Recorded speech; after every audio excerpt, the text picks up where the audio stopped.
একটু আগেই বলেছি আপনাদের যে চরের ভিতরে আমরা আসার সাথে সাথে একটা দাওয়াত পাইছি। তো দাওয়াতে আমাদের মেনুতে খিচুড়ি।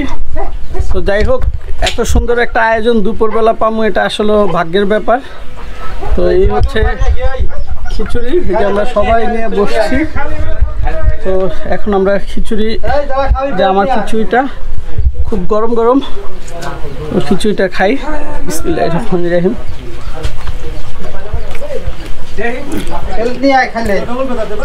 অসাধারণ অসাধারণ, দুপুরবেলা যে এত সুন্দর একটা খাবার এভাবে পাবো সেটা ভাবতে পারিনি। যাই হোক, আলহামদুলিল্লাহ আমরা এখান থেকে বের হয়ে আবার আপনাদের করব। এই যে আমাদের সাথে এই বড় ভাই আছে, তারপরে এই যে আসলে বলতেই হয় চরের মানুষের মন সবসময়ই জানি বড়, তারপরেও ওনারা যে আতিথেয়তা বা ওনাদের সাথে কথাবার্তা বললে ওনারা যে সুন্দর করে, এটা আসলেও ভোলার মতো না। তো খাওয়ার শেষে আবার কথা বলবো।